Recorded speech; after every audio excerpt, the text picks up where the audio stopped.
We look at the world through a screen, a constant, flickering stream of images and information, news feeds, curated lives, digital echoes of reality. We consume these shadows, these carefully constructed narratives, and we mistake them for the truth. We argue over their details, celebrate their victories, mourn their losses. We are certain of what we see, what we read, what we are told. But what if the world we see is not the world as it is? What if the stories we tell ourselves are not our own, but projections cast by others? What if our very sense of reality is an illusion, and we have been captivated by shadows on a wall since birth? Today, we go back to the source of this profound question. We will speak with a mind who, over 2,000 years ago, painted a picture of this very dilemma and dared to suggest that the truth lies not in what we see, but in the painful journey to escape the cave. He was a philosopher who believed that the mind, once freed, could not be chained again. Plato, born in Athens around 428 BC, was a philosopher in the truest sense of the word. Born into a wealthy and influential aristocratic family, he was educated in music, gymnastics, and philosophy. His early life was shaped by the political turmoil of the Peloponnesian War and the tumultuous politics of his city-state. His greatest influence, however, was his teacher, Socrates. After Socrates was condemned to death by the Athenian democracy, a disillusioned Plato left Athens and traveled extensively. Upon his return, he founded the Academy, one of the earliest institutions of higher learning in the Western world, where he taught for the rest of his life. His work is a monumental intellectual legacy, and through his dialogues, he explored every conceivable question of human existence, from justice and ethics to politics and the nature of the soul. His most famous work, The Republic, stands as a timeless masterpiece. But it is within this very book that he crafted a story that would resonate with every generation thereafter, a story that still haunts our understanding of truth, the allegory of the cave. In this imagined conversation, we will return to the source of one of the most enduring ideas in all of Western thought, Plato's Allegory of the Cave, which appears in Book 7 of his classic work, The Republic. This is far more than a simple story about prisoners and shadows. It is a profound meditation on the nature of reality, the power of illusion, and the painful but necessary role of education in liberating the human mind. The allegory forces us to confront fundamental questions about what we know and how we know it. We will challenge Plato on these timeless ideas. What is the true nature of the shadows in our modern world, from propaganda to social media? What does the escape from the cave look like in an era of information overload? And what is the responsibility of those who have seen the sun, the philosopher kings, to those who remain chained in the darkness? So, prepare to question your own reality, because Plato's words may make you wonder if you've ever truly seen the sun. Mr. Plato, let us begin with your famous allegory. Can you describe the scene inside the cave for those who are unfamiliar? Imagine a group of prisoners, chained in a cave since childhood, facing a wall.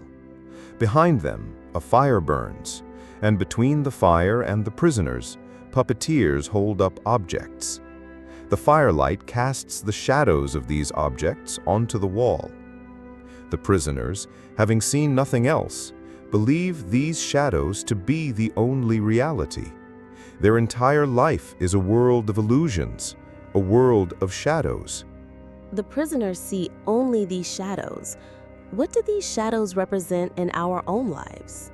The shadows represent the false images and illusions that we mistake for truth. They are the opinions of the many, the gossip we hear, the propaganda we consume, the popular narratives we are told.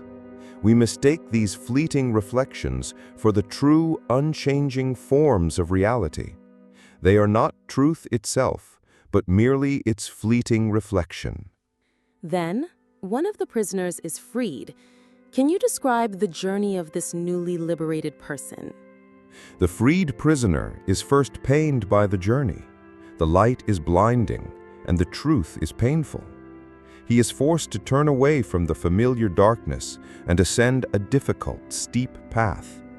He sees the fire, the puppeteers, and the objects themselves, but it is not until he leaves the cave entirely that he can finally perceive the real world outside, bathed in the true light of the sun. What then does the sun represent in this allegory? The sun is the ultimate source of all light and truth. It is the form of the good, the highest and most profound knowledge. It is the light by which all things are made intelligible. The philosopher who leaves the cave and sees the sun is a person who has achieved a true understanding of reality, moving beyond mere opinions to grasp the immutable forms of truth, beauty, and justice. But the story doesn't end there. The freed prisoner returns to the cave to share his discovery. How is he received by the others? He is not received well at all. Having been away from the shadows, his eyes have become accustomed to the light.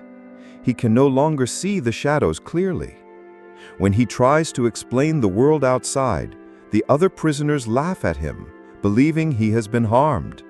They think he is mad. They even threaten to kill him if he tries to set them free. What does this tragic reaction tell us about the nature of society and the fear of truth? It tells us that people are comfortable in their ignorance. They are attached to their illusions, for these shadows are the only reality they have ever known. To challenge these illusions is to challenge their entire world. And the human response to such a challenge is often fear, ridicule, and even violence. It is a powerful warning about the difficulty of enlightenment. So, why must the freed prisoner, the philosopher, return to the cave at all? Why not simply remain in the light? He has a duty. Having seen the true light, he has a responsibility to guide his fellow citizens. The purpose of education is not simply to fill the mind with facts, but to turn the soul toward the light. The philosopher must return to the darkness to help others begin this painful but necessary journey. He must use his wisdom to build a just society, even if it is difficult and dangerous. In your view, then, what is the ultimate purpose of education? Education is not about putting knowledge into the soul, but about turning the eye of the soul toward the light. It is a redirection of one's entire being. It is about learning to distinguish between the shadows on the wall and the true reality that exists beyond it. It is the most important task of a just state. Finally, Mr. Plato, in the world today, what is the most important distinction for us to make?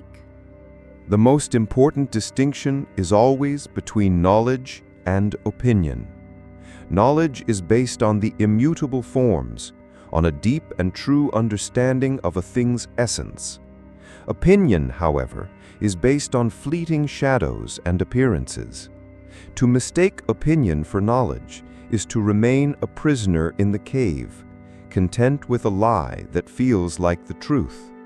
Mr. Plato, if you were to observe our modern world with its internet, social media, and digital echo chambers, all filled with endless streams of information, would you say this is our new cave? Indeed, this is perhaps the most intricate and compelling cave ever devised. Your algorithms act as the new puppeteers, casting shadows on the walls of your screens that are so personalized, so appealing, that you believe them to be your own thoughts. These shadows are not just illusions. They are the very chains that bind you, making you unwilling to question what you see. The challenge is not just seeing the sun, but having the will to turn away from the shadows that have been curated specifically for your comfort. In a world saturated with information, Plato's Allegory is not an ancient story. It is a modern warning. It is a timeless reminder that our perception of reality is not always to be trusted.